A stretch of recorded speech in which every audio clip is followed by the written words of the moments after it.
Okay, a lot of buffering going on. Looks like everything is up and running.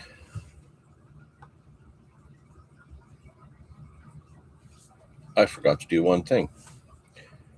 I forgot to top up both fish tanks so I can hear running water. And that means you can hear running water. Sorry about that. We'll do our best to plow through it because it takes me about 15 minutes to go over there and set things up to properly top those tanks up.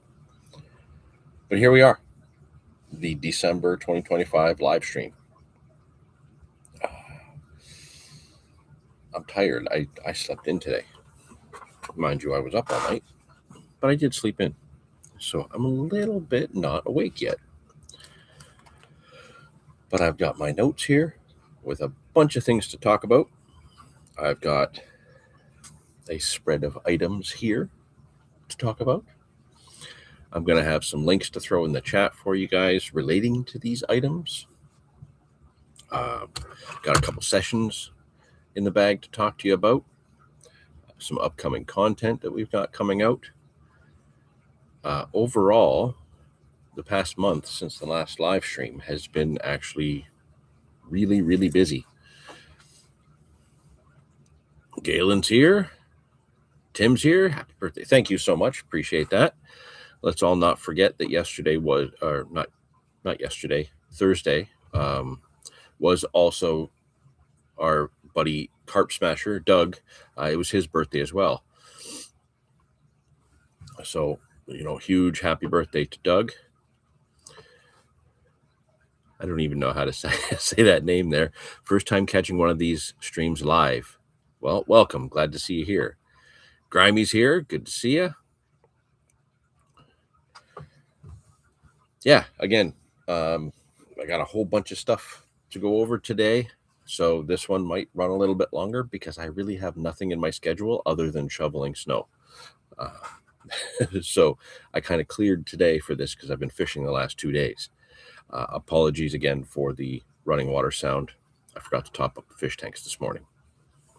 So we'll just pretend that that's nature. Man, I got a coffee here and it's way too hot to drink right now. It's burning my face. How's everybody doing? Who's been out? Who's been hitting the bank? I think I've had 4 outings since the last live stream. 3 for sure. 3. I had one right before the last live stream with Dave, where we did shoot a video that I'm working on. It's about the rough cut's done, but the rest of it's not quite polished yet. I had a really, really killer session on the Whirlpool 3 weeks ago. November 28th, I think, something like that. It was packed. It was absolutely packed. And I had 5 fish in an hour when really nobody else was catching.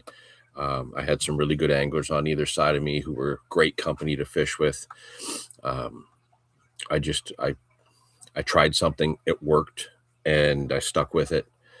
And yeah, that was a great session. That was filmed kind of in an odd way. So I still actually have to shoot kind of like a description of what's happening because 90% of it was actually shot with my chest cam. So it was tricky, but that video will be coming, sometime soon. We've got 2 more trout videos, like edited, ready. I just need to hit upload, and they're live from Dave for Dave's vlog. Both of them are great. Then Thursday we went and shot the birthday session, which I think we're going to release the birthday session on Christmas Day, even though it's a Thursday. I think we're going to do that Christmas Day, so I'll actually be editing that later today. Hit the Whirlpool this morning, 2 browns and a dirty king. There's still some dirty kings in there. I've seen them into like the end of December, but they're usually just nothing left of them. They're just rotting away. And 2 browns is an accomplishment. Dave and I did the birthday session on Thursday, and it was like -12. The water actually dropped 2 feet on us while we were down there. So it made already tricky conditions with the muddy water. I think there was about 10 inches to 12 inches of visibility at the absolute max. And that was a grind. It was a real grind. I don't want to tell you what the outcome was because it's all in the video. And I've watched some of the footage back, and it's just like, oh my God, this was cool. This was cool. Dave and I went fishing yesterday, so I had booked yesterday off as well. We went to another location to try and get away from the muddy water, and we fished really hard, and there was a result. We'll get into a little bit later, but it relates to the thumbnail for this live stream. I actually blanked. I had one bite all day yesterday and didn't even hook up with it. What's Tim got here? Tried for some stalker trout, but didn't catch any. Did catch some creek chubs on small jigs. Hey, that's a result. Nothing wrong with catching creek chubs, man. Sometimes those can be funny. You see them all like this big just come up and swat net baits and stuff like that, and then out of nowhere, like a 1 pounder, just boom. Creek chubs fight really hard too, like especially as you get them a little bit bigger. They give a good scrap. It's worth chasing sometimes when that's what's biting. So my notes here, they're kind of all over the place because I wasn't jotting things down properly as they were occurring, which is what I tend to do. I kind of just tried slapping things together this morning. And in all fairness, I should have prepped it yesterday, but I had an awesome day filming the birthday session with Dave on Thursday. Then my wife and son took me out for dinner, and they had the people sing me happy birthday in the restaurant. My wife sat there laughing because she knows I hate it when people sing happy birthday. But it was a wonderful dinner, and I came home and I passed out immediately. And then yesterday was a great day. Again, hard to stay up afterwards. Passed out, woke up at midnight, and I've been up pretty much since midnight. And then I fell asleep around 7 for an hour or two. So I'm pretty tired. Alberta Carper, John's here. Remembered this morning for once to catch a live and not watch later. Wicked. John's had a pretty spectacular catch this season. I've looked at some of the footage that he sent me for that, and there's already a video out about that capture and that trip that he had, which was pretty awesome. So at some point when I get time to work on the next CCS TV, I will be going through all that footage and putting together something about that capture for him. Awesome capture on his trip back to the UK. So one more thing to edit with all the other things I'm working on right now. I think we have in total,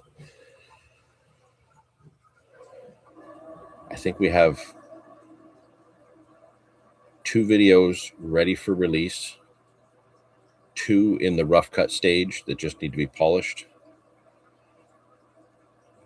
and then 4 others that need to start editing. So Dave and I have done well to get ahead of the game at this point to make sure we've got content to carry us through the winter. Plus, we're hoping, I'm really, really hoping to get some ice fishing content this year. I tried last year, and every ice fishing session either was just plagued with small fish or no fish. It was not easy. But I'm watching the ice reports for the places I want to go, and hopefully we'll get that ice fishing content sooner than later.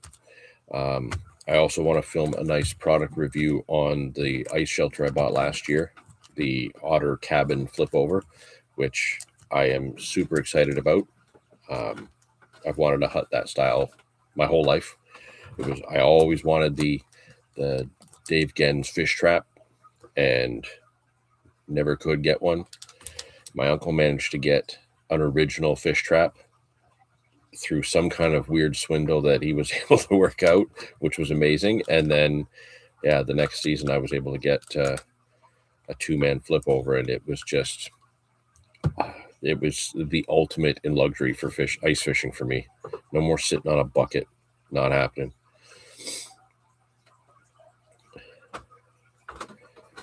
Freeze some of those creek chub for tip-up fishing for pike. I'm curious, Galen, since you would be the guy to know these kind of answers, if I were to go down to, say, one of the local creeks around here and catch some chub, is that actually legal in this region or even in southern Ontario? Tim's in the States, so it's a little bit different. But would we actually be able to use creek chub as bait? I've had a few debates with some of the conservation officers about what we can and can't use for bait. I've had emails with the ministry where they tell me one thing, and then the conservation officer that I run into tells me something completely different. And when I show them the conflicting information, then they give me a link to something else entirely that's like, oh, this is the one you need to follow. So I get a lot of back and forth with COs on that stuff. Pump Nose Fishing. Hello. Good to see you in the live chat. Any of you guys who recognize that name, you'll know that there's a lot of great content that comes with that name. So feel free to check that out later as well. That's somebody who's all over social media with good stuff. Should be you just can't transport them out of your zone. Interesting. Have to check the bait management zones. Creek chub are on the list of minnows you can use. Okay, good to know. You can now transport them out of a bait management zone if they are salted. Dead and salted. I likes me a salted minnow every now and then. Not to eat, like for bait. Sometimes I just hate having to deal with the weight of a minnow bucket or worrying about it freezing. That primarily came with the fact that I was always fishing out in the open or in shitty huts. But the new hut, get down to a t-shirt and that thing and stay that way all day. Mega comfortable. Wow, looks like there's a bunch of you in there. Some new faces that aren't normally in the chats, some who normally miss the chats. It's great to see all of you. Thank you for joining in. Really appreciate it. But yeah, getting on with kind of where we are after the last live stream in November. Yeah, there's been some occurrences. Let's see here. So we already talked briefly about some of the new content that's coming. We still have the my chase for my first buffalo. Those episodes are going to kind of be released throughout the winter as we kind of run out of trout content. The trout content's going out a lot right now just because that's what's current, that's what people are doing, and that's what people are searching the channel for. It's one of the lucky things we have about being a channel that's been around for 12 years, pretty much. Yeah, just 11 and a half years. We have so much content going back years on lots of carp stuff, lots of trout stuff, a little bit of salmon stuff. There's a very large library of, like, I think over 40 videos now of just trout fishing content that it really ramps up come October, doesn't taper off till May. So the carp content really stops getting watched, and the trout content really gets watched heavily this time of year. So we like to try and put the new stuff in when it's being watched. Keeps the channel getting a lot more activity. And then just through sheer activity, a lot of the old carp content that doesn't normally get seen anymore, that actually starts to get watched a lot as well. For example, a couple years back, Dave and I did 2 episodes back to back, center pin fishing for carp. All this trout stuff starts going out. People are using center pins. People are looking for content about how to use a center pin, which we have content about that. Then they start watching everything related to the center pin, and these carp videos get watched that didn't really do very well back when we released them. They did okay, but they find a whole new audience, and hopefully it triggers some of those new center pin users to actually go out and fish carp with the center pin. Just fishing on the bottom, your normal carp tactics, but using a center pin instead is a lot of fun. It really is. In, I think, episode 4, that'll be coming about when I was chasing the buffalo, I actually took the center pin and was float fishing the flow in the lower Niagara, trying to get into the buffalo where I could actually see that they were. You're going to see me hit a pretty decent carp doing that technique. And that was a battle. That was a massive battle. Like, I would take that battle over a Chinook on a center pin any day. Absolutely. So, okay. So where were we here? So at the end of November, I did mention that I was in the whirlpool, had a great session. I think I had 4 browns and a rainbow that day, fishing with Thomas from the Match Club and another angler who turns out to be the boyfriend of a friend of mine, who we had never met, but ended up fishing next to each other. And the funny part about that is he lives 2 hours away. So the stars aligned for a lot of weird things that morning, but it was a killer morning for me. Really tough fishing for everybody else. I think I counted 64 or 65 people on the bank that day. It was tough. It was tricky. Those days happen where you're standing there and nobody's catching, and then you see one guy just crush it out of nowhere. We've all been in the shoes of that person who just stands there and watches that happen. And this just happened to be the session where I was the guy that crushed it. And man, I rode that high for 2 weeks. But after that session, I think it was 2.5 weeks before. Yeah, it was like the middle of November when that happened, because it was 2 weeks before I had another chance to fish, and 3 weeks before I actually did get out for the birthday session. But before the birthday session, so I guess the week before, so Sunday, last week, I guess, I drove to London in a snowstorm in that morning. And this was for the Southern Ontario, what was it called? The Southern Ontario Outdoor Expo. I wanted to go to this last year, but I didn't get to because I was in Collingwood for a work party and to do a little bit of really bad, like poorly attended fishing with my friend Nathan in Collingwood. In all fairness, I think I was still drunk in the morning when we both sat down in a snowbank and just cast lines out and chatted for the rest of the morning.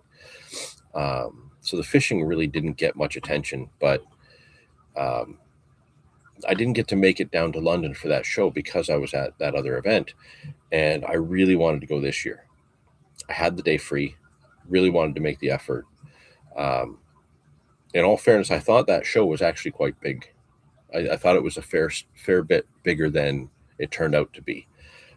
I'm not disappointed by that. I just, for a 2-hour drive down there, and I drove down there in a snowstorm because I'm a bit of a knob. Driving was easy.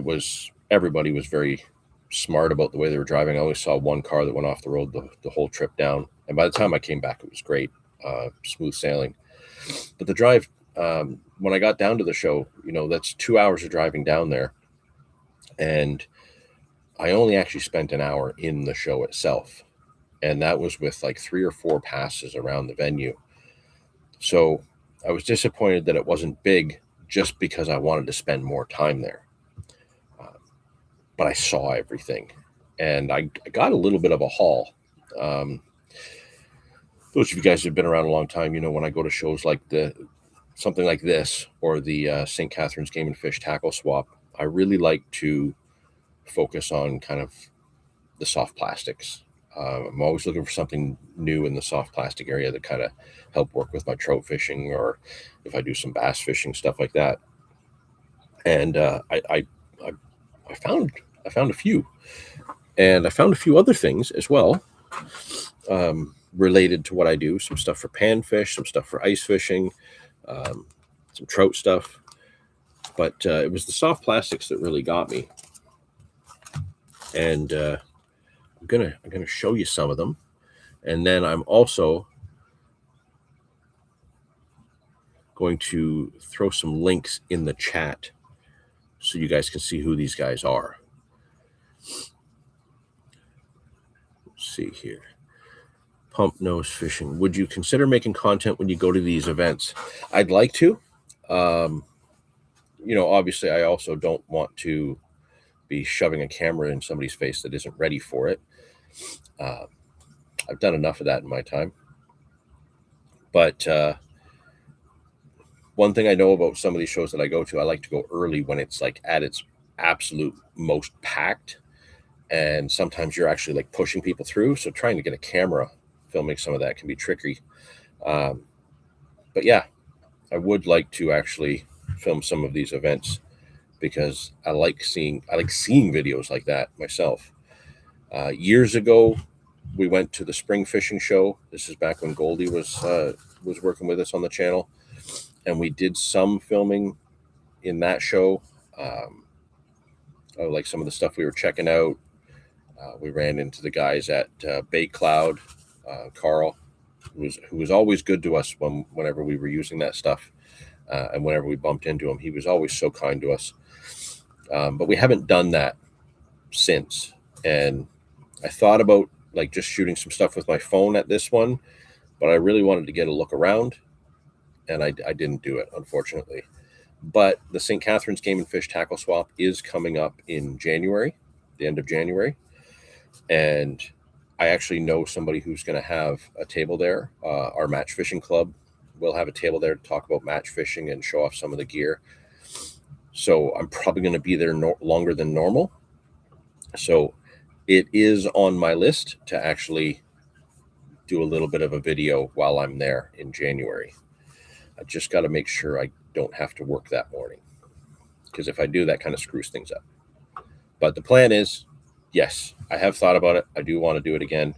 Haven't really put the effort in to do it properly, but the plan is to try and do it again in January in St. Catharines. Mr. Pendlebury's here. Okay. Nick's handmade panfish jigs are incredible. Funny you should mention that. Let me just grab a link here. I'm going to drop that link right there to the Facebook page for Nick's Handmade Jigs. I did get some. Now, I, like a lot of people, I probably first heard about Nick's Handmade Panfish Jigs from watching videos of Team Action Angling. He uses this stuff a lot. And so when I saw the booth there, he was actually there. So I chatted for a few minutes just about some of the stuff. And yeah, there wasn't a huge selection of things, but it was like the three things that I grabbed were exactly what I like to get. So there's like these really tiny little, I don't know how well that's going to focus, like little tiny little minnow jigs there. These are white. These are the Crystal Finesse Fry. These I'm really excited about. If I put these things on like a gill getter jig, I think the perch will go nuts for them. They're like little brown insect jigs. These are the Rusty Pumpkin Scuds. I thought Rusty Pumpkin was a pretty badass name. And then, as I mentioned, Team Action Angling, they're always talking about the Action Orange and the Action Orange grubs. So I grabbed some. I want to see what the hype is. I have not done well with anything in any of my fishing with orange, with the exception of Tutti Frutti pop-ups for carp. but I don't even use orange that much. But like orange lures in general, I have not done well with since I was a kid. Used to use orange Mr. Twisters for smallmouth when I fished up in Georgian Bay as a kid, and I always did really well on that. And then for some reason, I just stopped using orange. So yeah, got those from the Nick's Handmade Panfish Jigs booth. You know, since the Forest City Frolfer points that out, and actually since Corwin's in there, I want to throw a huge shout out to him. The fish that Dave caught yesterday, we wanted just to get 100% confirmation. It's the photo that you see for the thumbnail of this. I don't know how well it is. It looked grainy for some reason, but we'll probably get more of it posted on social media soon. Dave caught his very first Atlantic salmon, and yeah, Corwin's the guy that we send our photos to when we're not quite sure, just because he has a good fair knowledge of like subspecies within other species. And you know what he doesn't know, he consults other experts, and he did that, and we got confirmation that Dave caught his first Atlantic salmon. So that was pretty exciting. Tyler's here. Hello, everyone. So yeah, that was one of the things that I wanted to make sure I got while I was in London at that show, because I knew they were going to be there. So I was quite excited about that. Let me just take that tab down here. Now, I haven't found a website for these guys yet, but they've got a pretty thorough, was it a broodstock Atlantic? We didn't see any clipped fins. I can double check on the photos, but we didn't see any clipped fins, and it wasn't big. It was actually, you know, it was a small fish. Where's the photos? It had all of its, oh, that's a video. It had all of its fins. Nothing was clipped. It actually looked completely pristine. You guys probably can't see that at all because of the glare and stuff, but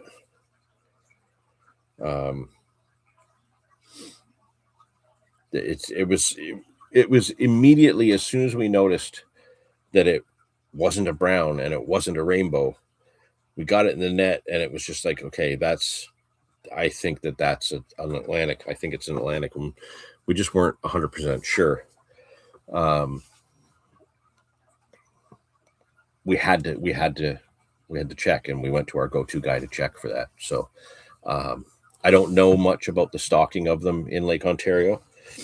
I would love to see more of them. And it seems like we hear of more and more of them every year, especially in that area. I even saw a photo on social media down in the gorge on the American side by the that fishing platform they have by the power plant. A guy caught a big humpy, he caught a pink salmon, you know, the big hump back and the big kite jaws and stuff like that. So we're seeing more and more of these other fish that we don't normally see in our area, and it's quite exciting. So I don't know much about Atlantic salmon at all. Never had the need to really research them because never had the chance at catching them. But now it looks like the chance is there when one's caught right beside me. So I'll be doing more research for sure. Yeah, so another one that I checked out at the show. I didn't put the link to their Instagram because I could not find a website for them. There may be one, but I didn't find it. And this is Rare Lures. Nice people to chat with. They had a good variety of different things. I'll be honest with you, I was probably prepared to buy more stuff from them. They had a bunch of other things that I was interested in, but they had a lot of people at their table. These were the things that were like the furthest over to the end of the table. And it was like I had free run of just kind of picking through what was there. So I did. And I made several passes throughout the whole event. Every time I went by, I was like, oh, I kind of wouldn't mind getting at that. But I would have had to push people out of the way. and I didn't want to just stand there waiting like a tool for people to move. So I just kept moving around and checking out. And as I would come by, I would hope to get another chance. Their booth was busy. But I saw these and I thought, you know what? The hooks are a little larger than I would like for what these are, but I know I can catch with these. These are their Deadeye jigs. And they're ice fishing jigs, right? That one's the Wonder Bread pattern. I know it's hard to see because of the glare of the plastic, but it's like an eyeball and like a bead and a treble hook. A couple different colors, right? This one's like a green eye with a brown body. Tip that with a grub or something, or maybe a minnow, like a little pin minnow, something like that. Those will get me some perch for sure, and probably some other species as well. But like I said, they had a lot of other stuff at their booth that I would have probably bought. So you can check out that link to see more of what they've got, and you might find something yourself. It was pretty neat. Now, I grabbed a bunch of these because every time I see this booth at any of the little tackle swaps, I always get something from them. The last 2 seasons lately, it is the drop shot weights, because I think you get like 3 for $6 or something like that, 3 packs. And it's Ugly Boys baits. These guys have been around for a while.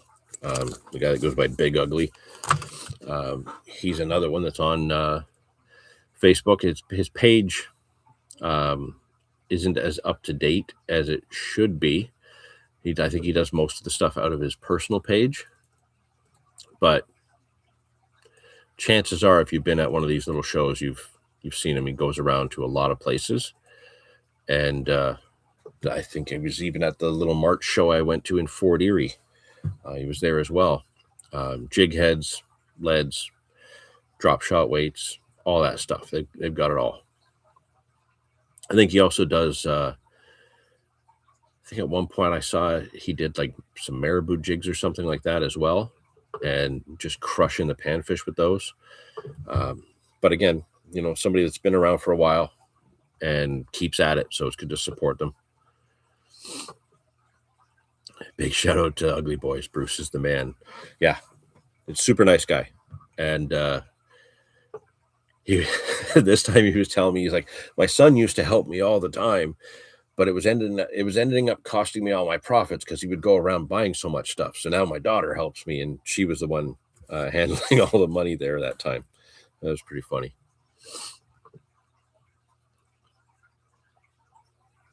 Yeah, I think his son moved. But yeah, he was saying his son was showing so much. He was spending all the money they were making. I remember meeting his son at PD, and he was selling pencil weights. Yeah. John, what show did you go to? I missed the beginning of the live. I was at the Southern Ontario Outdoor Expo in London last Sunday. I drove down there for a bit of a mission, just loaded up on coffee, drove through the snow, hung out for a bit. It's kind of my old stomping grounds. I didn't spend too much time in London, but just south of London is a town called St. Thomas, which is actually where I'm from, before we moved up here to the Falls in the 80s. So, I do know the area a little bit, and it was kind of nice to go back and visit, because I don't go back to that area very often. I have in my head a fishing mission for that area, but going around on Google Maps, looking at the places I fished as a kid in that area, it's all private land now. It's all like all the great spots that I went to for big catfish and suckers and all that stuff. It's not accessible anymore. So I don't know how I'm going to pull that off, but I'm going to do that one day. So yeah, again, shout out to Big Ugly, because I'm always getting stuff from the Ugly Boys booth. Always. What's next? This one's next. This is a neat one. Again, this is one that I probably should have bought more from them, but I didn't. It wasn't because the booth was packed, but it was because I don't use what they were offering that often, but their stuff looked good, and I probably would have made myself use it had I bought it. Oh, what we got here? The Thames has most of the same fish as Kettle and Catfish Creek, and is almost all public, which is nice. Yeah, as a kid, very limited time on the Thames, but I did fish there. It was Catfish and Kettle Creek that I spent a lot of time on. And then all of like the little ditches that kind of branch off and feed into it, those creeks. That's where I fished as a kid, was exactly that, nail on the head. I want to come down and fish the Thames for a weekend. Try and do like a multi-species weekend, like bang off a bunch of suckers and catfish. And you guys told me about the flatheads that are showing up in there now, and I would love to catch a flathead. I think that would be a nice one to check off the list. And there's a whole new series that I'm kind of preparing based off of the whole buffalo mission we did this year. That next year I want to keep that going, where every year I try to knock one or two species that I've never caught off the list. So the Thames is going to play a part in that. I'm sure of that. So yeah, the next one, next booth I stopped at was Hold On Tackle. He gave me a sticker. I like stickers. And I bought beads from them because after that session in the whirlpool recently, my confidence in bead fishing just went absolutely through the roof. And so I bought 3 different types of beads. One is number 13. So that's this color pattern. It's kind of like a translucent natural color with just like a little 2 little pinkish dots on them. I know those will catch me some trout. That was the number 13. This one is the Nat Brown Row. It's just a natural. The eggs are larger than they would be for brown trout, not by much. I would say these are probably almost the size of a salmon egg. Not quite, but very, very natural color. So I went with that. And then this one,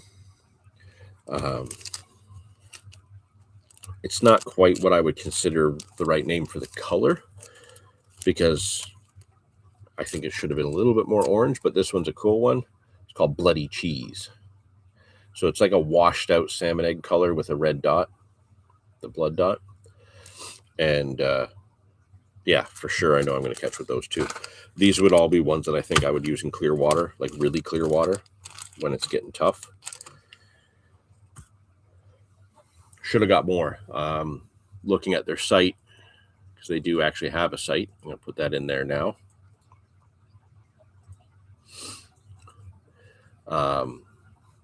What caught my eyes, they had a lot of spinners and worm harnesses. I don't fish with worm harnesses. I actually gave all the worm harnesses I have to my buddy at work who fishes walleye on the Grand all summer long. I don't really fish spinners very often at all, but some of the ones they had on display looked really good. And I thought, you know what, this stuff looks good. It looks like it's pretty well made. It might be worth checking out. And like if you click on their site onto the little spinners option at the top, they've got a pretty big variety. So if you are somebody that likes to swing spinners on a creek or something like that, these ones would be worth checking out. You know, it's always good to support these small businesses and stuff like that, especially when they're Canadian. So Hold On Tackle, that was another one that I checked out, and I grabbed the beads from. Probably should have bought more. What's next? Oh, okay. This one.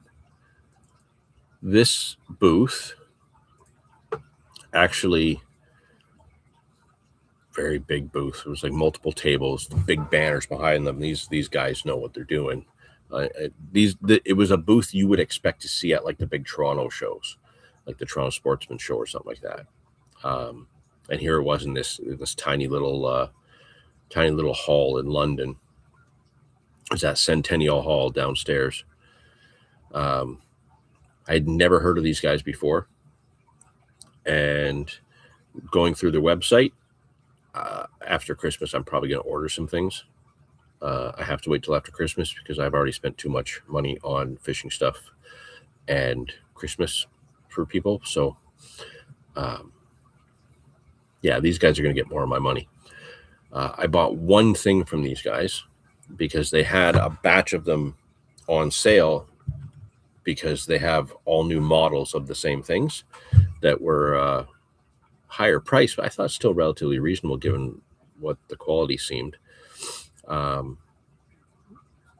So far, there's one thing that's bugging me about it, but I have an adaptation for it.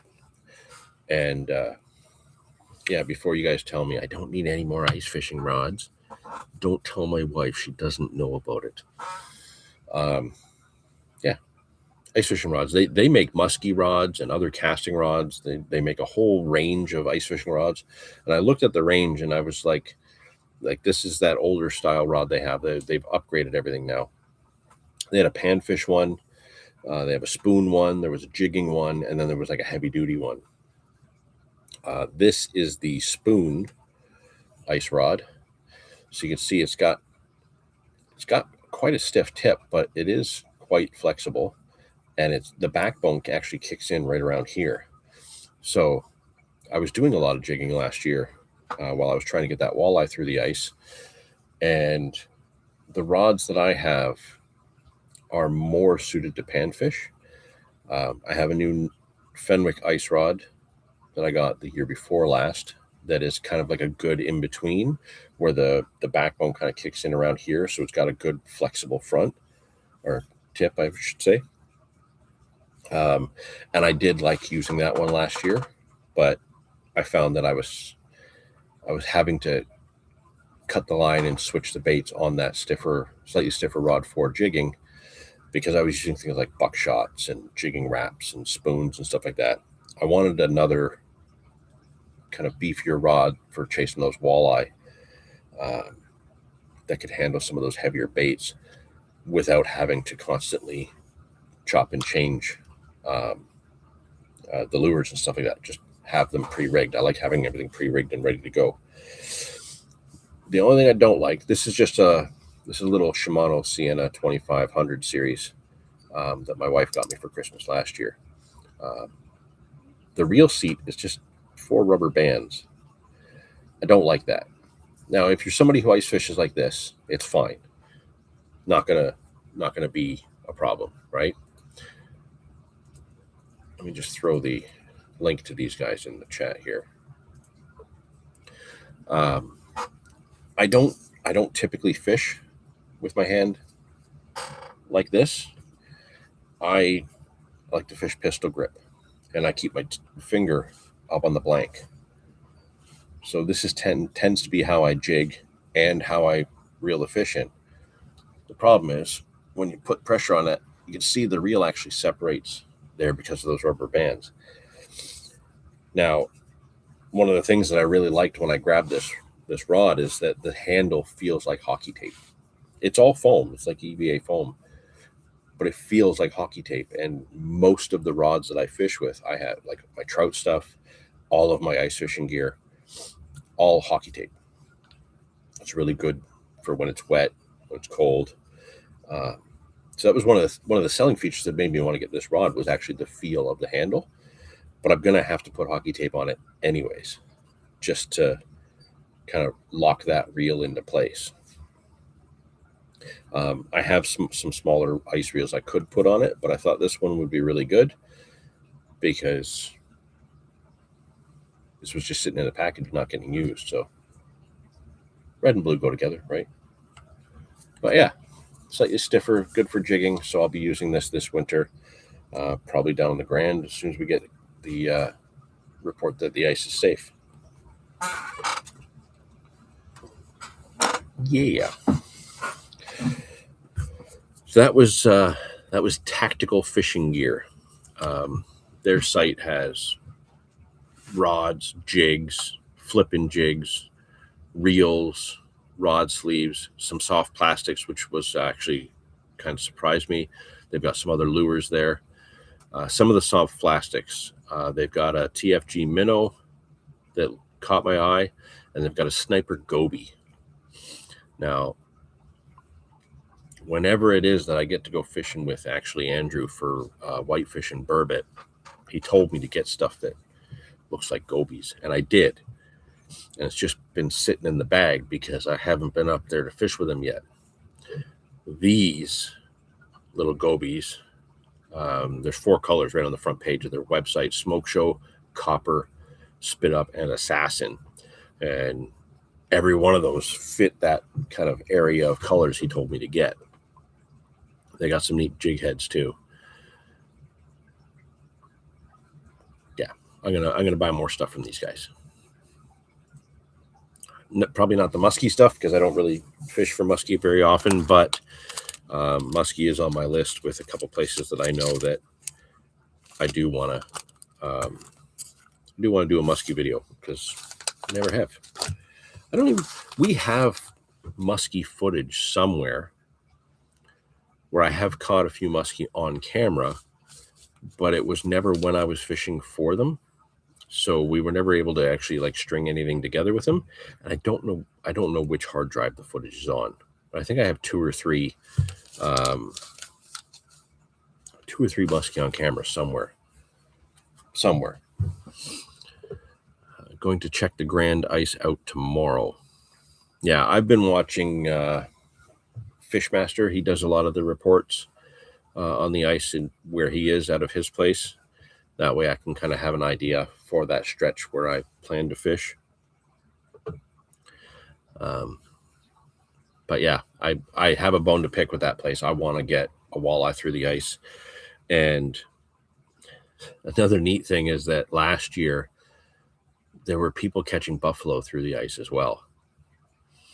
And part of me wants to break out the 8-inch auger just to have that slightly bigger hole and put a dead stick with a minnow on the bottom down there while I'm jigging for walleyes, just in case there's that chance I can catch a walleye through the ice. That would be wild. The Kawarthas are just starting to get safe.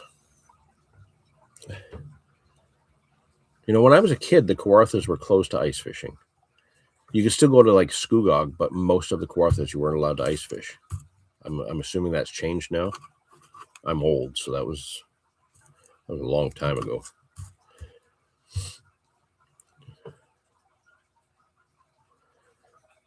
You can use castration bands on that ice rod to make it more sturdy. I don't know what a castration band is. I'll have to look that up. It doesn't sound good. In all fairness, that's quite the name. I'm assuming it's for like denutting a pig or something like that. Opened for panfish in 2007. Yeah. Like I'm still dealing with knowledge of those areas from like the mid 90s, like 94, 95, 96, that kind of time frame.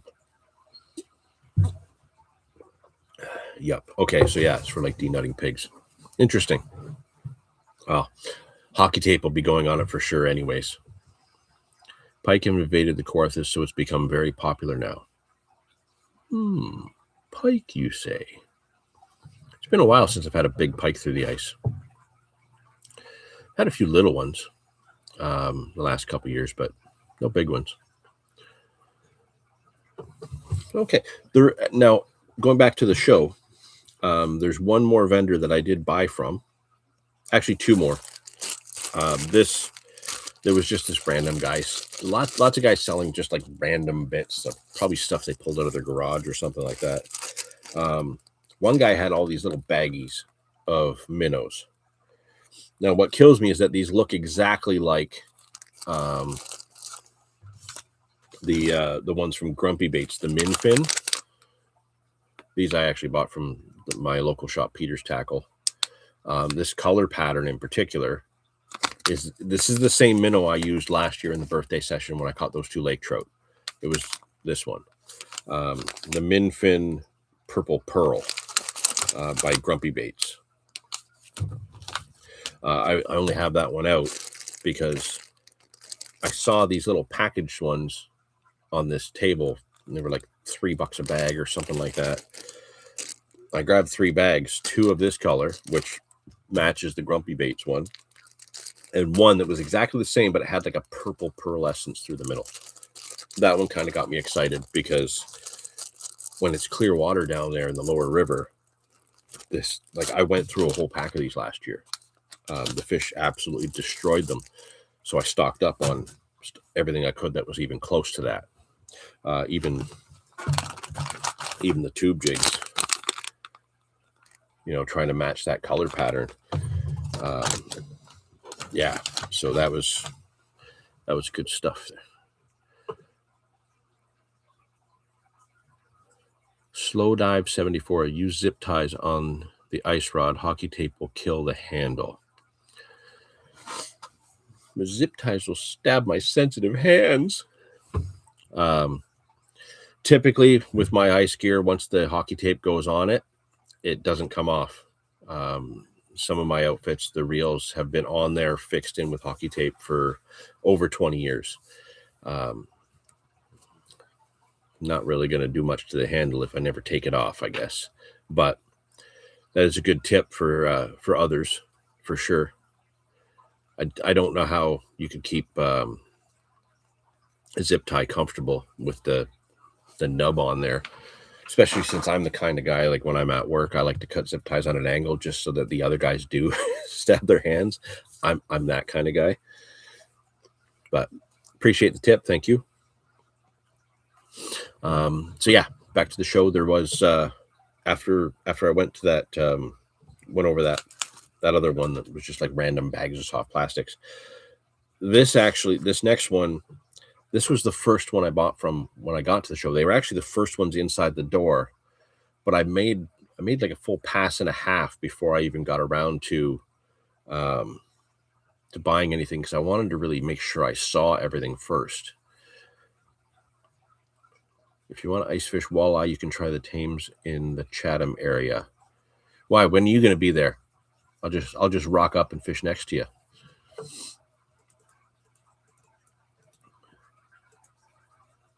I don't know. I don't think I've been in the Chatham area before. I don't think I've ever gone that far down.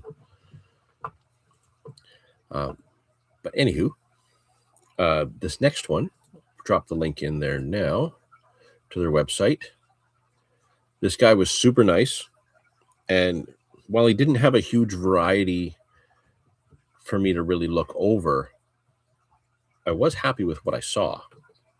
This is the Custom Jig Shop, or the Jig Shop. The website is Custom Jig Shop. On the page and on the packaging just says Jig Shop. I got 3 bags of soft plastics. I was actually using one of them Thursday, but we couldn't get anything to bite a minnow pattern on Thursday. It was really, really tough. So I grabbed 2 types of their River Ranger minnow and 1 package of their River Rampage worm, and they had tube jigs and everything else as well. Jig heads, lots and lots of jig heads. Basically, if it has to do with jigs, they seem to have something related to it on their site. I haven't gone through the full site yet, but they have a lot. Looks like they've got some like jigging rods as well. They have some drop shot hooks that look interesting. They have like attractants and stuff like that. My buddy from the Detroit River knows some spots. I'll let you know when the ice is good and a spot to fish. Interesting. Appreciate it, Tyler. Thanks. So yeah, this is the River Raider Minnow Silver Streak. I'm actually going to take one out of the package so you can see it. And I did also get the River Raider Minnow and they're Arctic color. It's like a translucent blue sparkle with the chartreuse tail. So it does look similar to just about any other kind of soft plastic minnow. Like you can get like it's like a fat version of the finesse fish or the Grumpy Baits min fin. You know, everybody's doing minnows like this. It has like a ribbing on the top. If you hold it a different way, it looks like it could be something else. We won't go there. You know, a little fork tail. The movement of this in the water was killer. I drifted this under a float in a shallow run. We were only fishing, I think, 4 feet. And it was like any little twitch I gave it under the float in the current. It was perfect. So I'm actually really happy with this purchase. And yeah, these were the Arctic color. It's kind of like a translucent with blue and silver flake, chartreuse tail. I was going to use these because the water was quite murky. I wasn't catching on any of the soft plastics that I was using. So we changed things up and the birthday session moved on from there. But I'm pretty much dead set that those are going to work. And then I also got a package of the River Rampage worm. And I don't typically use worms, but I really liked the profile of this. It's very small. It's I think it's like 4.5 or 4.5 or 4 5/8, something like that long. It's just a really tiny little plastic worm. A little bit of a paddle tail there. Some of the spots where I like to fish for bass, I've always found that scaling it right down tends to get me more bites. Not just because I can also catch some of the smaller bass, but the big bass will really inhale the small bites, and I can get them into tiny little spots with lighter gear. But I do also think I can get a trout on that. Clear water, twitching this under a float, putting on a jig head or something like that, bouncing it on the bottom. I think I can get a trout on that. So that one I grabbed for some multiple purposes. And having bought those, he threw in a 3-pack that I was surprised by of his Venom Strike Pro stinger hooks. Again, it's hard to see because it's all white. But yeah, little stinger hooks. I'm going to have to kind of see how they're going to hook up to my jigs. But I did notice that some of these times when it's really tough, we get short strikes on the soft plastics, and you bring it back in, you got no tail, just like you would anywhere else. But these trout are doing it too, and the stinger hook might be the way to go. Trailing that behind a tube jig or something like that. Now, let me just check my notes here. I think I've covered everything that I looked at the outdoor show. But since I was in London, I wasn't done. 334 Outdoors, good to see you there. Dave Newman sold an ice hut this morning. Does that put you down to like 8?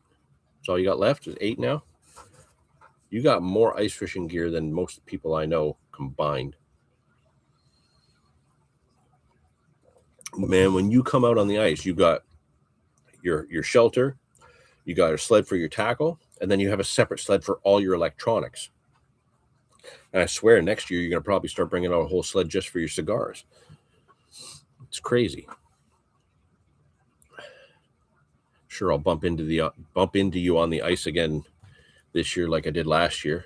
It was funny, last year my uncle and I were set up locally, just trying to get out on the ice for our first time that season, first or second time, and sitting there jigging away, and I see the train of gear that is Dave Newman walking out on the ice with I think one of his buddies and his cousin, and he didn't even know we were beside him until I walked over and said hi, gave him the one keeper perch that we had all day. That was funny. Like literally just so much stuff it's like when all of us go carp fishing, we have that big barrow full. Dave's just got sleds full. Steel City fishing. The amount of bait fish in the Grand this year was insane. Well, that's good news. How's that going to translate to a good bite for walleye this year? Like, I'm new to the walleye scene down there, especially through the ice. So I don't necessarily know if I'm doing things right. I had one hookup, lost it at the hole last year. It sucked. I'm never going to get over it, but I'm sure I should be able to put one on the ice this year. Is a lot of bait fish going to help, or is that going to make it tougher? In your opinion, what do you think? You're thinking of travel humidor for your cigars. Nice. So yeah, while I was in London, like I said, I spent about an hour in the show, and it was a nice show. It was well organized. It was actually free to get in. You paid for your parking. I think I paid $5 for parking, but the parking money went to the local Kiwanis Club. So, you can't argue with that. That's going to be good. Always going to a good cause, good organizations and such. Free to get in. Well, there's no reason to hold you back from getting in. That's great. Can't say no. I can't afford to go to the show. It's free. Just go. Spent an hour in the show. There was a lot of great vendors there. I would have liked to stay and chat with a few of the others. I would have liked to buy some more from some of the ones that I did buy from, and kind of get to know them a little bit more. But there's always next year. I think next year they've already announced the date. I think it's going to be December 6th. If I have one kind of takeaway, I'm going to give myself other things to do for the day, so that I'm not driving down there, spending an hour, and then driving home. I wanted to use up some more of my time. I wanted to try and be in London longer than the time it took me to get there. So naturally, one of the things I do every time I'm in London, whether I'm visiting family or whatever else, my in-laws are actually in London, stuff like that. So one of the things I always do when I'm down there is I always convince my wife I need to stop in at the tackle shop. Angling Sports is the tackle shop there in London, and I like that shop. It's a nice shop. It's actually pretty big. It's always very clean. People there seem to be really nice, and they have a huge variety of the things that they have, but I always find something there I've never seen before, like ever. In a lot of cases, a lot of like brands I've never even heard of. And that was something that I was really excited about. When I got in there, it's like, I know I'm going to find something good in here. So I made a point of stopping in there to get some stuff and to also burn up some more time while I was down there. Are the plastics scented and salt impregnated?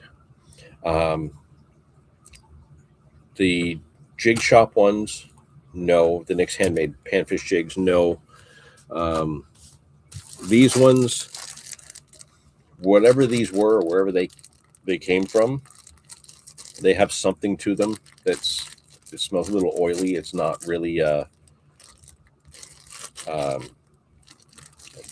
not really impregnated as much as it's like on them. The grumpy baits that I buy from my local tackle shop, these are salted and scented. They're also very, very slick. Yeah, I don't think any of the ones that I actually got from any of the other vendors were salt impregnated or anything like that. But they may have had them there. I just didn't see them. But yeah, while I was in Angling Sports, man, I don't have everything that I bought with me from there here because it's already in the tackle bag because I was using some of it. Actually, so these tubes, the X-Zone tubes, I did get these from there. I also buy X-Zones from my local shop, Peter's Tackle. They're good. I don't know. I always find something in that X-Zone range of soft plastics that I want to try. If you go back a couple years ago to the winter walleye video Dave and I did, that was on like a big X-Zone leech pattern. Videos on tackle stores would be nice, especially at Peter's Tackle. They got to be my favorite tackle shop. Yeah, it's hard to beat that one. I've been going there since I was a teenager. I was lucky enough when I was younger, I did actually get to fish with Peter a couple of times. And man, could that guy catch fish. Oh my God. Like he was always so friendly and so like he had this like quiet peace about him, and he could always make you smile. And I can think of so many instances over the years that he just cracked me up or catch me by surprise. But to stand next to him fishing rainbows and watch him hook up 10 times to every time you thought you hit something was just unreal. The guy was amazing. Yeah, the world is not as good a place without him around. He was awesome. Genuinely. Love that shop. So yeah, some of the things I bought from Angling Sports when I was down there. And this is just something I do when I'm in a town, and if I have a chance to visit their local tackle shop, I try to. I think it's good for everyone to do that when you're traveling around to different places. Let me just move my light here. So while I was at the tackle shop in London, Angling Sports, I picked up some of the new Raven Gold Standard balsa floats. They're actually in the float box now. A couple of 16 grams. I like the black ones that I've always used, and we all get for Raven floats. But recently I had one break in half on me. Now, it had been on the rod for a while. Like I've had like several sessions with it, but it broke in half. And I thought, you know what? They come out with the balsa ones. Balsa tends to have a little bit more oomph to it on a cast. So I know Dave's been using the gold standard ones, but Dave works with Raven. So he always gets stuff pretty early. But I hadn't tried the gold standard ones yet, so I picked up 2 of the slip floats. I picked up a couple packs of the number 8 or size 8 Raven Specialist hooks because I really like those hooks. Those are handy for trout fishing. They're handy for carp fishing. You can use them for panfish. They're just good hooks all around. The X-Zone tubes, and then these guys. So I bought 2 packs of these. One pack is actually in the tackle bag because I've been using them. So I kept this one out because I'm going to need clearer water in the river to use these. But these blew my mind. And I'm actually going to rip one out of the package to show you. The look of them, I thought, was a good surprise with like the imaging on them. But they have a unique feature that I've never seen on a soft plastic before. So this is by a company called Sixth Sense. And this seems to be like a masterclass series. It's the Strobe Shaker 3.3. I'm gonna bust this package open again. It's a very small soft plastic minnow that looks really good. I guess it goes that way. The dark back, really fine little kind of goldish tail. They're very whippy. Really neat finish. My webcam is crap, so it doesn't really show you how good the finish is. But here's the kicker. It's got like a little, like a lip, like a crankbait that comes off the top of that. And it actually will wobble. Like it puts the right resistance on there to kind of make it wobble a bit. Now, if I'm drifting this under a float like I tried, I can just cut that off. Just nip that off, and then I have a really nice looking minnow bait, which I think would be killer in clear water. But I also tried drifting it with that on there and holding the float back so this kind of wobbles in the current a little bit. And it did actually wobble a fair bit. Like that's flexible. Obviously, it does fold down to a degree, but it imparted action, and it did put an interesting quiver on the baits. So when that caught my eye, I was like, I've never seen anything like that before. The finish on it is really, really interesting. Very much like a live target bait. It looks very realistic. And just the body shape, how supple the tail is. Pretty awesome. So I grabbed that package, and then another one that's like a white with kind of like a translucence in the middle, because that was going to show up better in the murky water that we were fishing Thursday. And like I said, didn't get anything on the minnow patterns, but I'm pretty confident that those are going to get me a few trout this winter. Like more than a little confident. So yeah, that was a nice little pop into angling sports. Grabbed a handful of tackle, chatted with the guys that were working there a little bit. One of them seemed to know who I was and was a little bit surprised I was in London, which was cool. But yeah, like I could hear guys in the shop there talking about going up to Nipissing ice fishing soon, and there was some young guys that came in looking for stuff for carp fishing, and they had a little carp section there, which was cool. Yeah, lots of fly fishing stuff in that shop. It's a good shop. It's worth going into. So if you're in London, check them out. So yeah, that pretty much wrapped up my trip to London, and I drove 2 hours back. And on my way back, before I hit home, I stopped and did a little Christmas shopping for the kid and the wife. And of course, went and checked the water conditions down in some of the spots that I go to.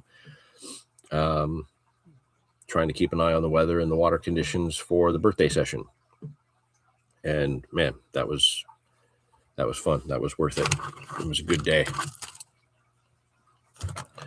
Let's see. My light is everywhere. Check.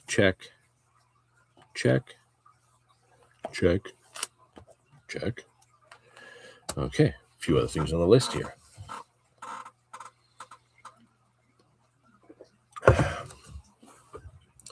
I should actually talk to some people at some of these tackle shops and just see if I can film about them a little bit. In all fairness, you're good with a camera yourself, bump nose fishing. You could do that too. I would watch it.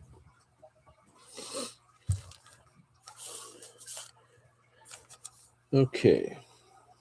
Now, speaking of tackle shop, actually, my last visit to Peter's, I think I was there to pick up some of the Machine drop shot minnows that Dave and I have been using. These are the blue pearl, the smoking blue pearl.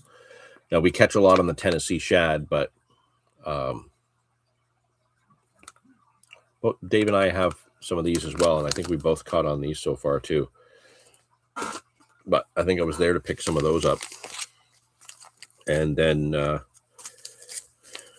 I've got a bunch of my fly tying stuff dug out. I tied some streamers earlier in the season. And like the fly tying stuff's out. I want to tie some ice fishing jigs, some trout jigs, stuff like that. So the nice thing about Peter's is just beside the one door, there's like the whole fly fishing section, and they've got tons of material and stuff. I already have a mountain of fly tying stuff here because I used to do it a lot. Used to be part of some fly tying groups, and we would, my uncle and I would join in on some of these live streams where we would watch people tie, and we would tie along with them. Funny enough, I love fly tying, but I very rarely fly fish. 90% of the flies that I tie are like drifted under a float or bottom bounce for steelhead and browns. But I thought, you know what? I want to use some like marabou jigs and stuff like that. So I did pick up some marabou, 4-inch marabou in like a white and an olive. I have some other colors here already. I have a lot of different crystal flash, like some pearl colors and some darker purples and stuff, but I didn't have any like icy pearl blue. So I got some of the pearl blue. And then some 32nd ounce jig heads. Now these ones, they're 32nd ounce, but they're very short, small hooks. So these are going to be like ones that I tie for, wow, you can't even see that. Wow. They're very small. I'll just take one out.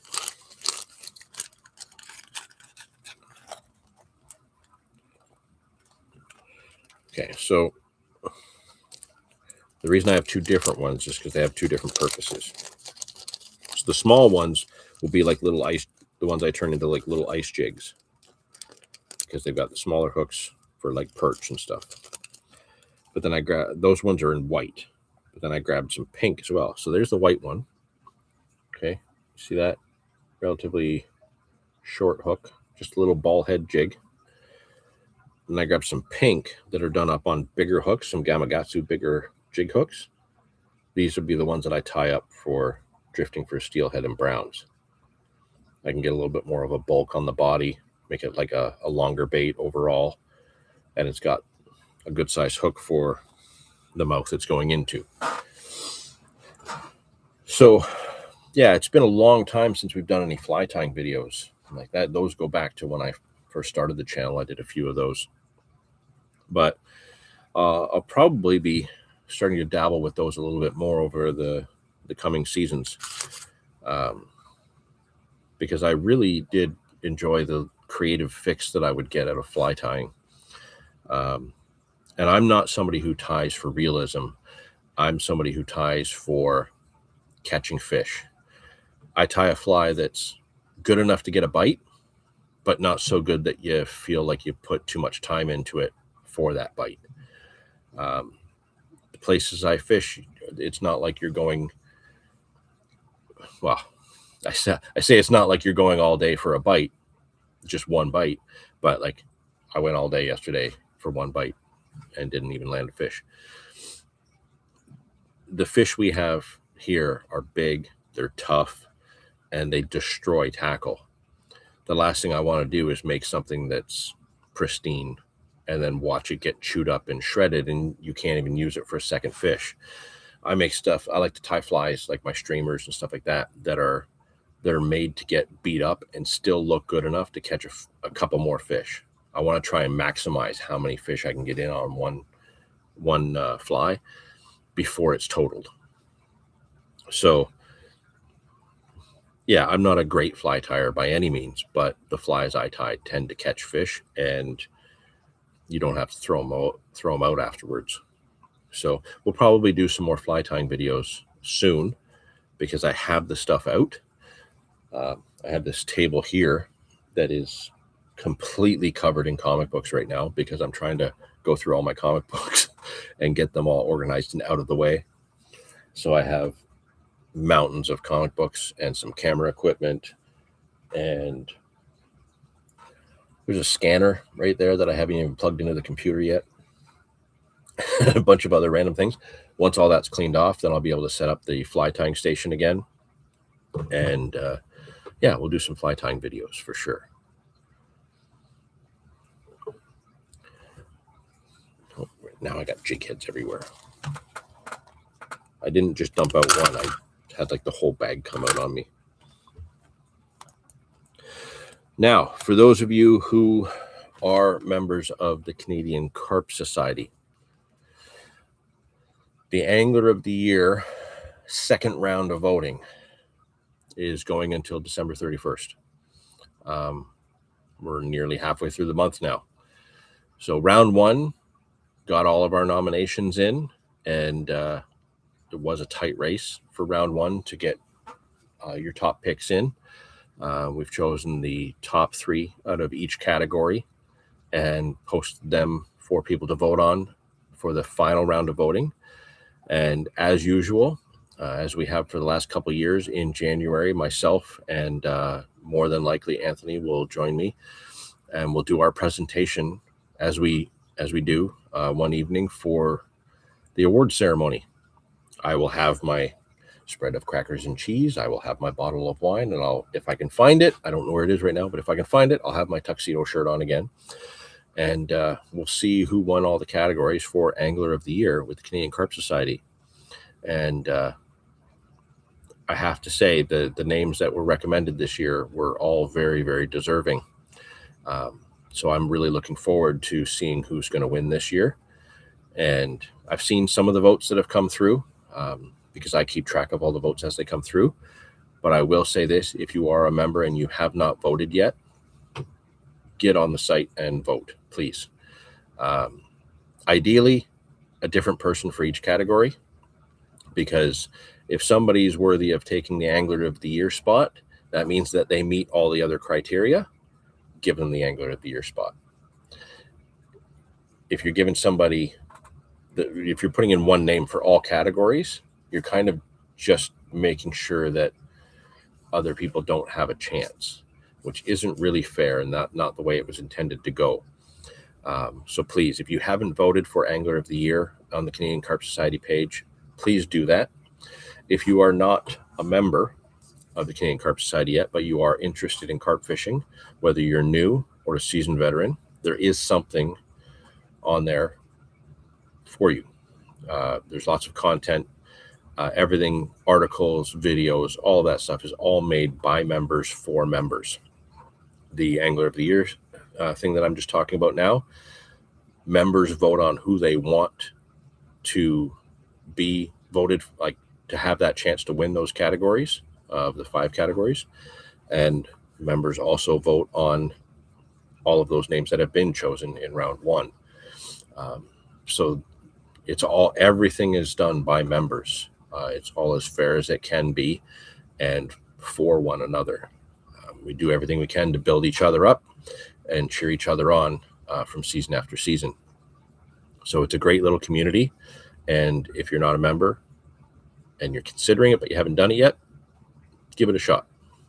Another thing, if you are a member and you know somebody who may be interested, you can always get a gift membership. This is the perfect time of year to do that. You can get a base level membership for $35. And this is worldwide for the basic membership.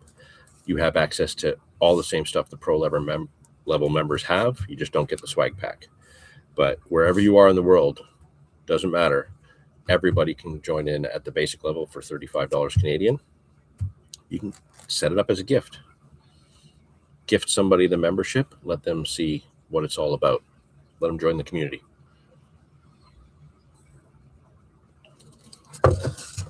I still have the one, the Jig Shop's website up on my other tab, and I keep glancing over and seeing like, oh, that's a neat looking jig head. They've got a raindrop jig that has an interesting pattern, like a purple and green that they call the Big Papa Pimp. Yeah, those are cool. I can see those being good for walleye for sure. Speaking of walleye, I had one September, end of September, beginning of October, while I was fishing for salmon. So I didn't get a salmon again this year, but I did get a walleye. I'm pretty sure I mentioned that in one of the last live streams. You can see that fish in one of the shorts that I posted shortly after that. I want to get one on purpose. I was casting a spoon for salmon and I got that walleye. Definitely want to get one through the ice this year, but in terms of upping my chances, walleye are starting to come out in the river as well. So I think I'm going to be also fishing a little bit on the upper Niagara. Again, trying to catch one on a jig in open water, because certain level of reward that comes with fishing that water and getting a walleye. And I don't know why. Just it's exciting. And our friend Dennis down at Fish in Niagara, he knows where they are. So if you need a guide to put you on walleye, he's the guy to talk to.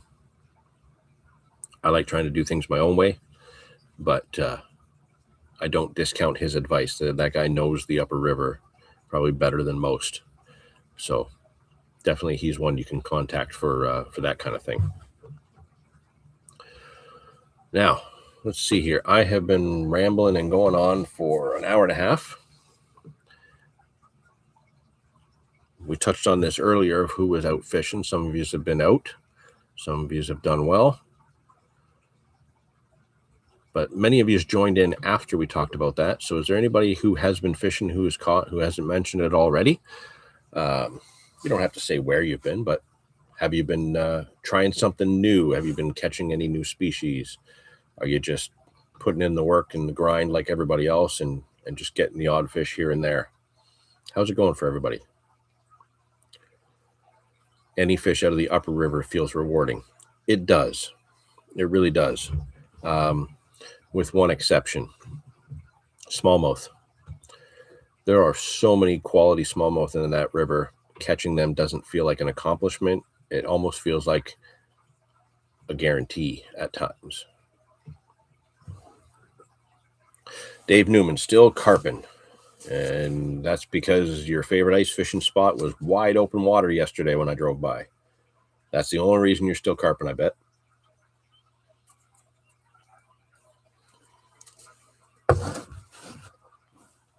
Yeah, I was really hoping we'd see a skin of ice over that area when I went by yesterday, because that's kind of where I like to go to ice fish for pike. And I haven't had a good season for pike there actually since the year I met you. Funny enough. I think you probably filled the whole place with mothballs. Not been out in a while, but got plans for chain pickerel this winter. Chain pickerel. Interesting. I can't say that I've ever caught a chain pickerel. I know I did catch a pickerel of sorts years ago, but I can't find the photo of it. I was talking about this with somebody not too long ago. Looked just like a pike, but it had a very different kind of like greenish pattern down its side. The fish was only about this long, and it absolutely destroyed a bomber long A. I caught it in a pond at the end of a creek, about 45 minutes from here, years ago. I can't find the photo anywhere. I've been trying with my underwater cam the last month for pike. They weren't aggressive, but I had some follows. Interesting. That's cool. 334 outdoors. It's duck season here, so focused on that. Focused on that till it's wabbit season, right? I hope you get your ducks. I miss duck hunting. I did that as a kid, and I'd like to get back to it, but if I get my hunting license and my gun license, I'm not allowed to have guns in the house. My wife's rule. That's a rule I probably really have to follow. So I'm sure I'll get back to hunting at some point.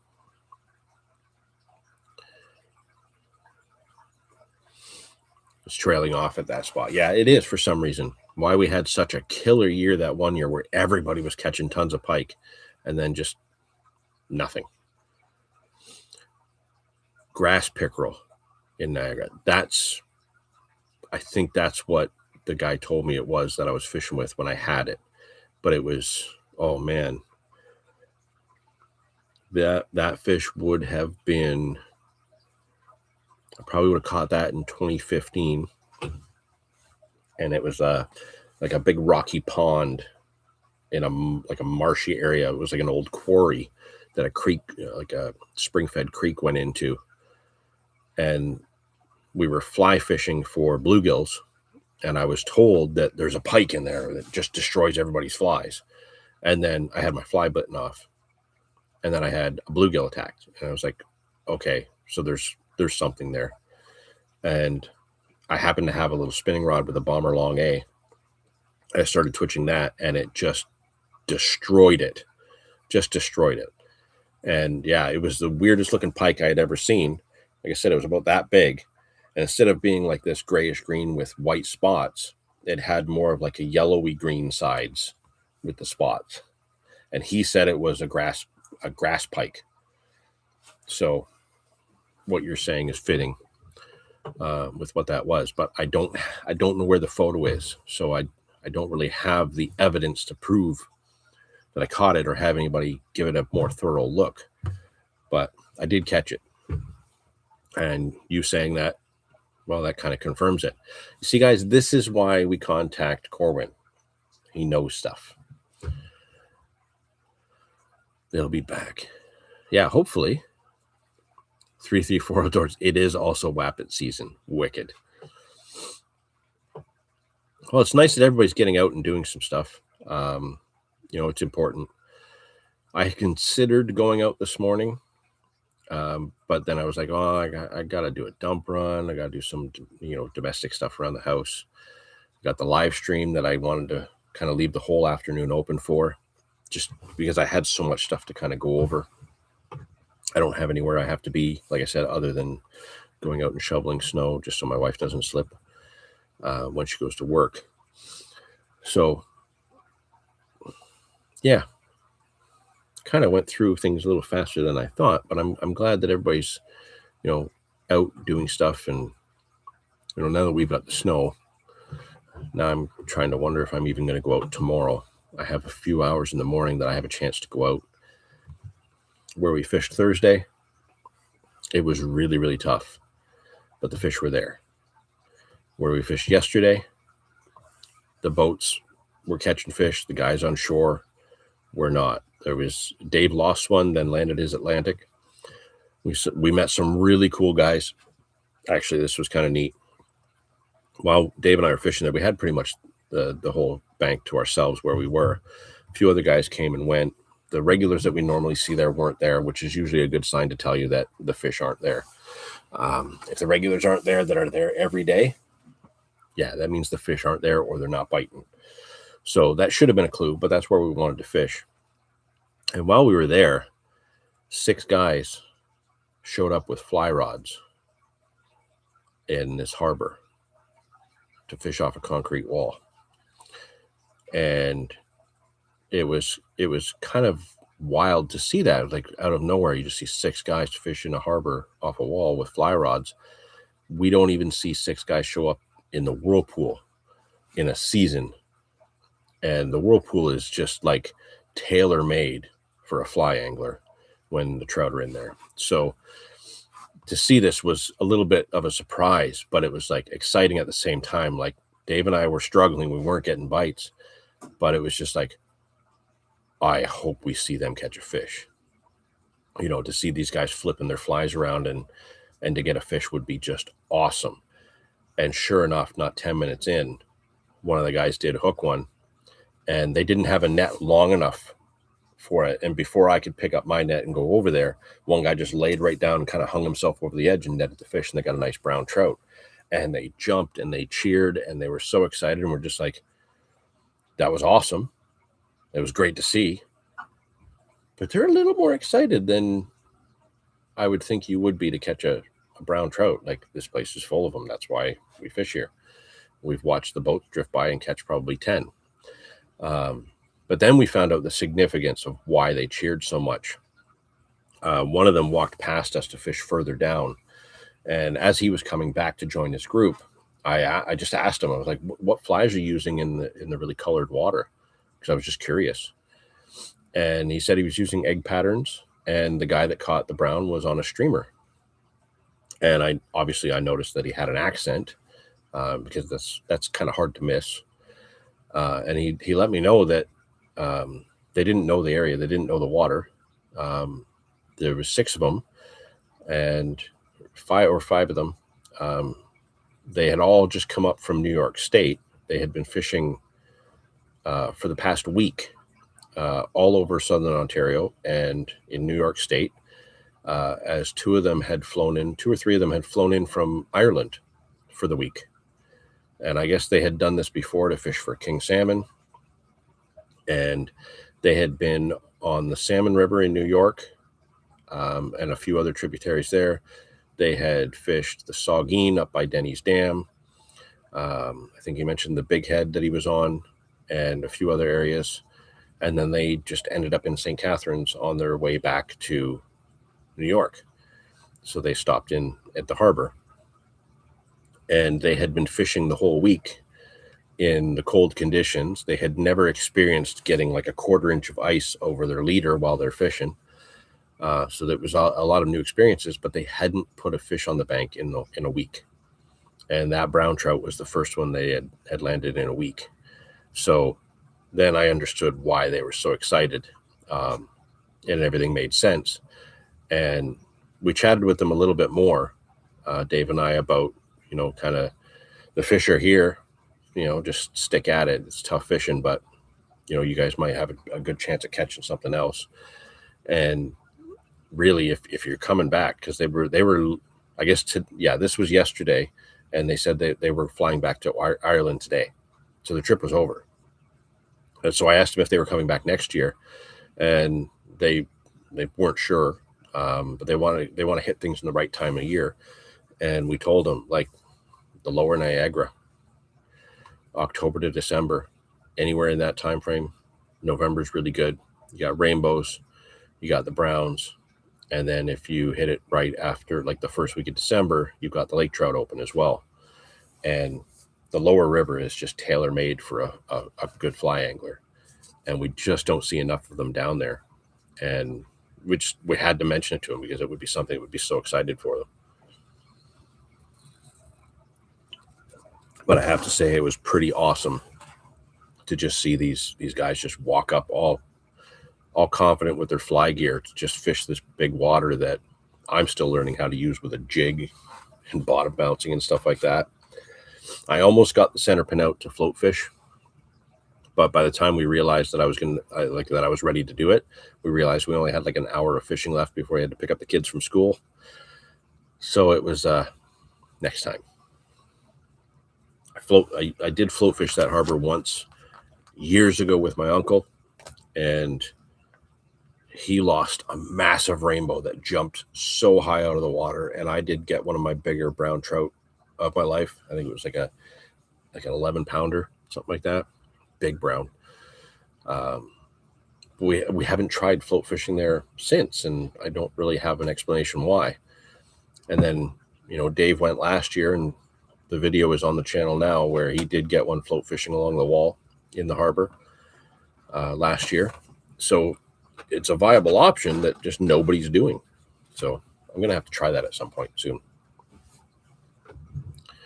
But I'm just waiting for the river to clear up a bit, because I'm really excited to get back down there for some rainbows, and I want a lake trout. I haven't had a lake trout yet this year. We're 13 days into December, and I haven't had my lake trout yet. So I got to fix that problem. What are we at here? Hour 37. Okay. Why don't I open it up to, is there any of the new people that don't normally chat? There's always a few that are kind of just sticking around, and I like the last few times we've done this, I'd like to open it up kind of as we're getting to the end. If there's any questions that people have, like I always say, if you have a question that I can't answer, there's probably somebody in this chat that can. But we're happy to have any questions that you might have. We love to hear about people who are, they have a new mission going into the new year, of a target, a special fish they want to catch, something like that. Who's got some interesting plans for the winter, or special trips coming up.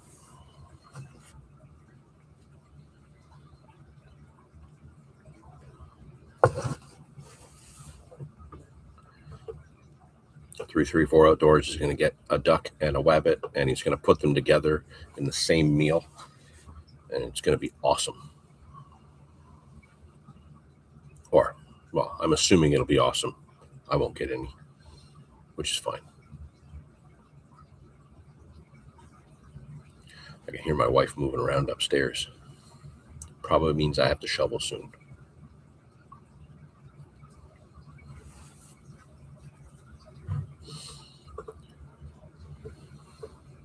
So I'll give you guys a minute just in case you do have some questions.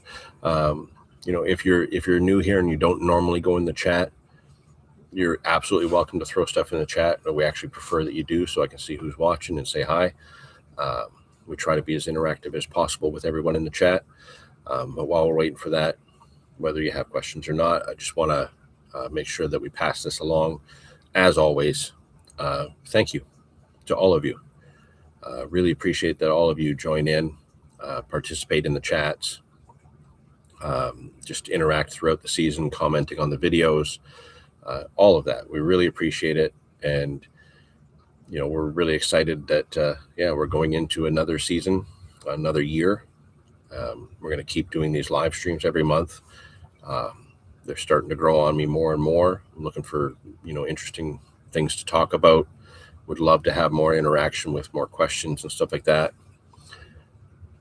So yeah, just thank you, all of you.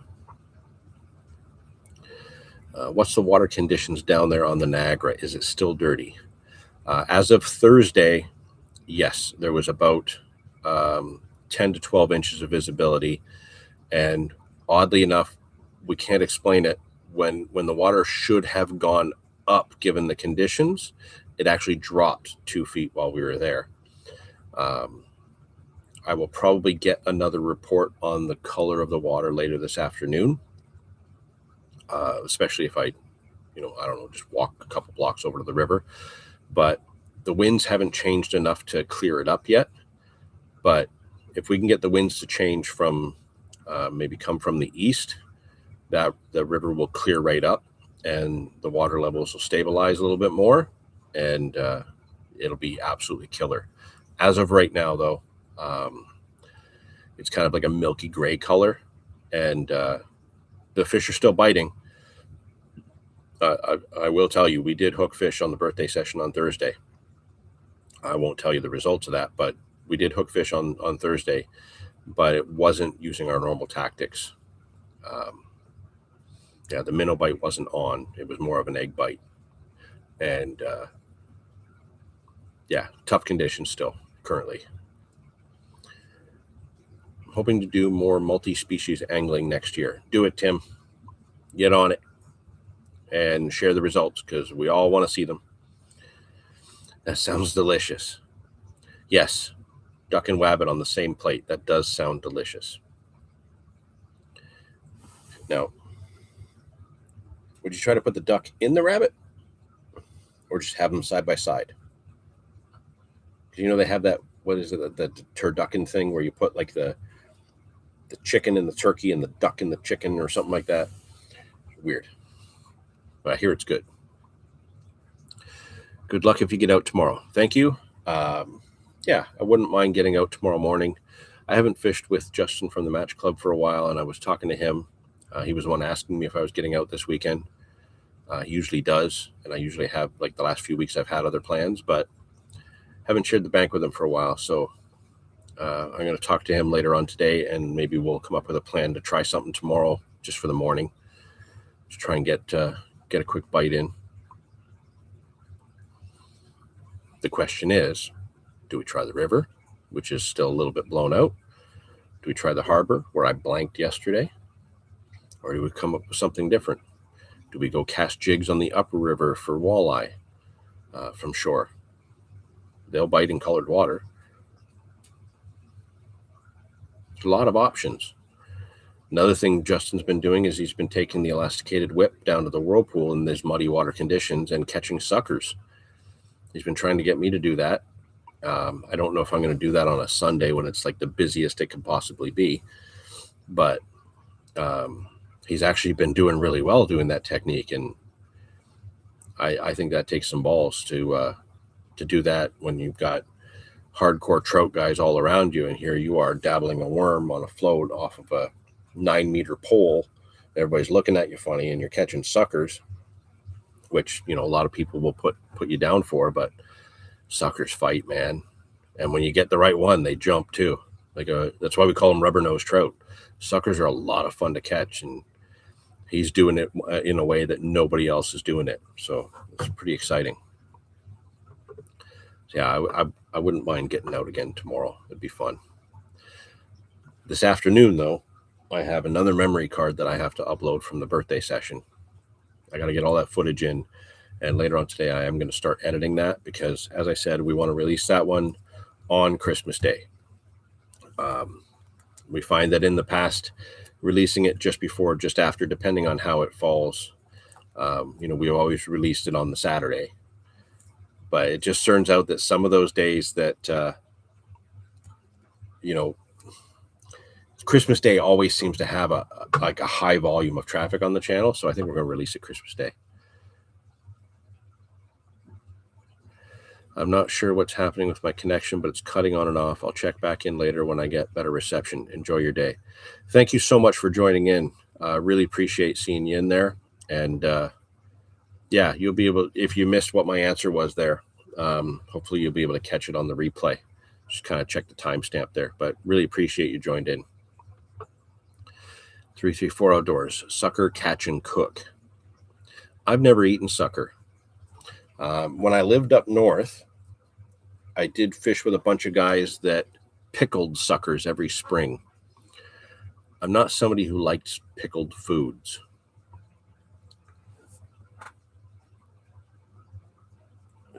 But that's something to try.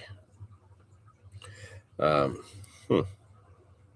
I'm going to have to answer that call. I just hung up on my father-in-law who was calling me, probably because he called my wife and sounds like she's now in the shower. He doesn't know I'm live streaming, so he doesn't know he's interrupting. But if there's no other questions to pop in, and sucker, catch, and cook, I might have to run that by Justin as an idea. Tim nailed it on the head. I was just about to say that. Merry Christmas, everyone. So regardless of what holiday you celebrate, best to you. Merry Christmas. Happy New Year. That's it for our live streams for this season. But, lots of videos coming. And I've got some time booked off to try and make some new ones. Dave's going to try and put some new ones together. Really appreciate all of you being here. Thank you so much. Keep your eyes open Christmas Day for the birthday session. I don't know if I'll say it was as exciting as last year's. We froze our butts off, but we had a fun day, and it was an interesting session for sure. So, yeah, keep an eye out for that Christmas Day. We'll put that out that morning, and really, really appreciate to no end how much you guys hang out and interact with us. Really do love it. Fried sucker is the only fish my dad will eat. You've got me curious. I'm going to make a note. Because Justin eats a lot of fish. I don't. This may be like a solo video that maybe I can go film Justin doing. Could be interesting. Yeah. It's on the list. I don't know if I'm going to eat a sucker, but I love catching them. So we'll see. I'll talk to him about it. We'll see what we can come up with. So yeah, for now, until January, thank you so much. Really appreciate it. Merry Christmas. Happy holidays. Happy New Year. All of that. Thank you all for the birthday wishes. Those of you that sent them along, really appreciate it. As usual, my phone was just absolutely blowing up during that session. And we will see you in January for the next live. Yeah, great times. Thanks to all of you. Really appreciate it. We'll see you then.